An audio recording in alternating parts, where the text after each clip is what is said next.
देखील आहे. त्या पार्श्वभूमीवरती शिंदेंचा होणारा आजचा दौरा मुख्यमंत्र्यांना मी आपल्याला थोडंफार राजकीय कोकणातल्या इतिहासाची आठवण करून देतो की 1990 सालामध्ये ज्यावेळी शिवसेनेची मुहूर्तमेढ खऱ्या अर्थाने या जिल्ह्यामध्ये रोवली गेली त्यावेळी अनेक सभा वंदनीय बाळासाहेबांच्या झाल्या आणि त्याच्यानंतरची जी ऐतिहासिक सभा झाली त्याच्यानंतर या जिल्ह्याचे सगळेच्या सगळे आमदार हे वंदनीय बाळासाहेबांच्या या शिवसेनेचे निवडून आले आणि त्याची पहिली प्रचार सभा ही वंदनीय बाळासाहेबांनी राजापूरमध्ये घेतलेली होती. हा एक विलक्षण योगायोग आहे. शिवसेनेचे मुख्य नेते आणि शिवसेना पक्षाचे आमचे मुख्यमंत्री हे देखील आजच्या या मेळाव्यासाठी येत आहेत. पण आपणच साक्षीदार आहात. हा मेळावा होता. या मेळाव्याचं रूपांतर आता सभेमध्ये झालेलं आहे. आम्ही फक्त शिवदूतांशी, महिला पदाधिकाऱ्यांशी आणि कार्यकर्त्यांशी हा संवाद ठेवलेला होता. पण जो मंडप पहिल्यांदा जेवढा मोठा राजापूरमध्ये घातलेला आहे तो देखील ओसंडून वाहतोय आणि मला असं वाटतं की न भूतो न भविष्यती एवढा प्रतिसाद या मेळाव्याला, या सभेला साहेबांच्या मिळेल आणि कोकणच्या विकासामध्ये शिवसेना ही अग्रेसर आहे आणि शिवसेना हाच कोकणचा बालेकिल्ला आहे. हा संदेश या सभेतनं कोकणमध्ये सर्वदूर जाईल.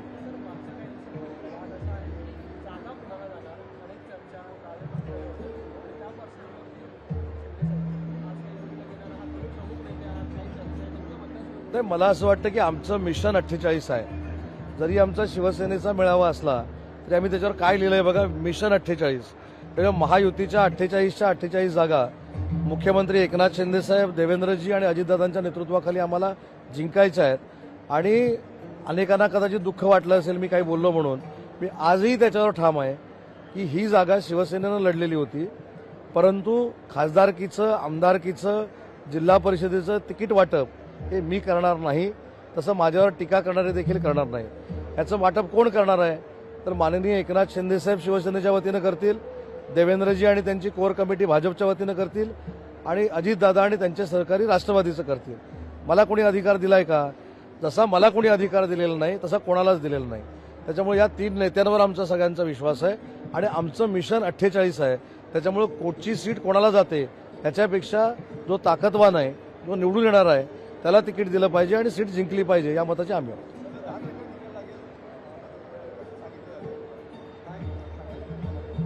सुप्रीम कोर्टामध्ये देखील काही लोकांच्या इच्छा प्रचंड प्रबळ झालेल्या होत्या.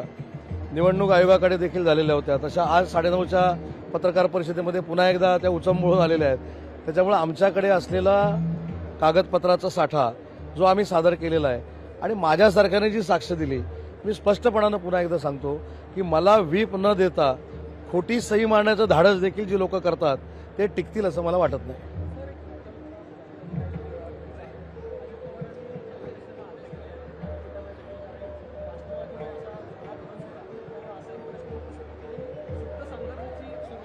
असं नसतं.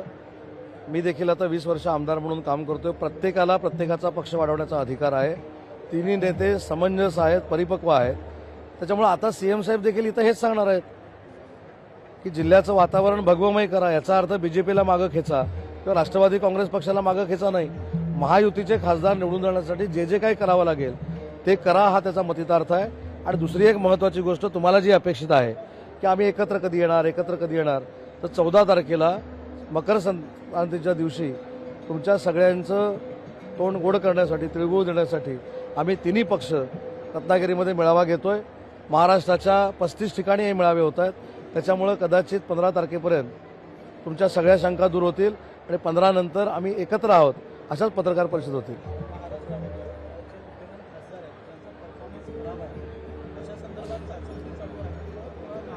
पूर्ण चाचपणी मुख्यमंत्री महोदयांनी केलेली आहे, परंतु तो शेवटी रिपोर्ट हा गोपनीय असतो. त्याच्यावर जो काही निर्णय घ्यायचा आहे तो मुख्यमंत्री महोदय यथाअवकाश घेतील.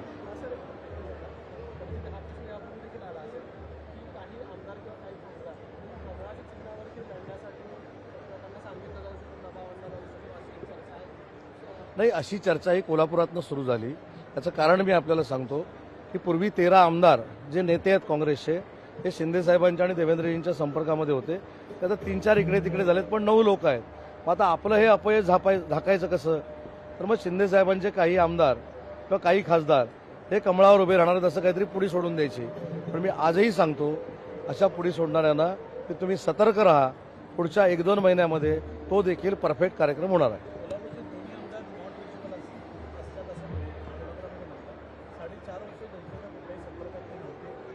पण कोण आमदार? हां, नाही, मी स्वतः आता 2 दिवसापूर्वी दोन्ही खासदार महोदयांबरोबर होतो. संजय मंडलिक साहेबांचा वारसा आहे आणि धैर्यशील मानेंना फार मोठा घराण्याचा वारसा आहे. त्यांची देखील वैयक्तिक मतं आहे. आमची संघटना भाजपा आणि राष्ट्रवादी काँग्रेस पार्टी हे एक दिलानं काम करेल आणि मागच्या मताधिक्यापेक्षा जास्त मताधिक्य घेऊन दोन्ही आमचे खासदार पुन्हा एकदा लोकसभेमध्ये जातील. राजू शेट्टी काय नाही, कोल्हापूरचा कदाचित तुम्ही आढावा घेतला नसेल. राजू शेट्टी फक्त मातोश्रीवर जाऊन आले, तर जी निष्ठावंत शिवसेना होती त्याची किती छकलं झाली ती आपण बघितलेली आहे. काल जी एक गोपनीय बैठक माझ्यासोबत कोल्हापूरच्या काही पदाधिकाऱ्यांची झाली, हा देखील धक्का काही दिवसात आम्ही कोल्हापूरच्या उद्धव बाळासाहेब ठाकरे संघटनेला देणार आहोत. हातकणंगलेची जागा राजू शेट्टींना जाईल असं महाविकास आघाडीकडून एकंदरीत चर्चा सुरू आहे. शक्यता आहे. कुठची जागा कोणाला गेली तरी धैर्यशील माने निवडून देणार.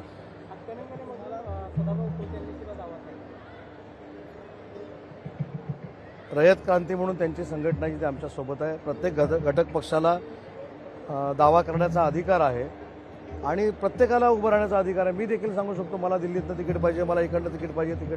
मी मगाशी जे सांगितलं, तिकीट वाटप करणं हे आमच्या नेत्यांचं काम आहे आणि दावा करणं हा लोकशाहीतला एक प्रकार आहे. दावा केला म्हणजे तिकीट मिळतंच असं नाही, किंवा आरडाओरड केला म्हणजे तिकीट मिळालंच असं नाही. ते नेते ठरवतील. कोणाची?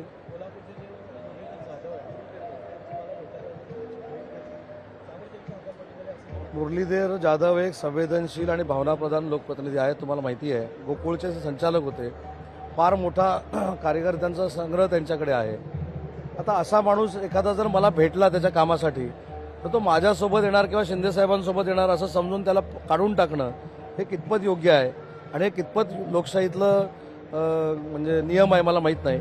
परंतु मुरलीधर जाधव जर आमच्यासोबत आले, शिंदे साहेबांसोबत आले, तर दणक्यात आम्ही त्यांचं स्वागत करू. पण आता अनेक लोक मला भेटतात, मग सगळ्यांनाच पक्षांत काढून टाकावं लागेल. त्यातले त्यांच्यासोबतचे पण काही लोक आहेत डावे उजवे, जे रोज मला सकाळी भेटतात, मग त्यांना पण काढून टाका. त्यांना आम्ही घेतो. त्यांना शुभेच्छा.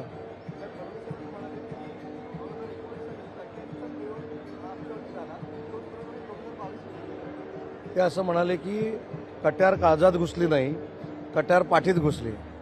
आता त्याचा अनुभव त्यांनाच होता, त्याच्यामुळे त्यांनी ते विशद केलं. आणि काल नाट्यसंमेलनाच्या भाषणामध्ये अनेक गोष्टी त्यांनी सांगितल्या आहेत. त्याचा विचार महाराष्ट्र नक्की करेल. चलो, धन्यवाद.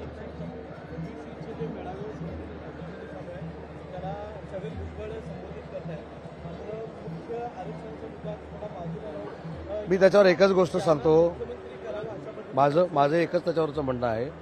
मुख्यमंत्री मोदयांनी स्वतः सांगितलेलं आहे की ओबीसीचं आरक्षण कुठेही कमी न करता, ओबीसींवर अन्याय न करता मराठा समाजाला आरक्षण दिलं जाईल. त्याच्यामुळे कुणीही घाबरण्याची आवश्यकता नाही. त्यांना शुभेच्छा.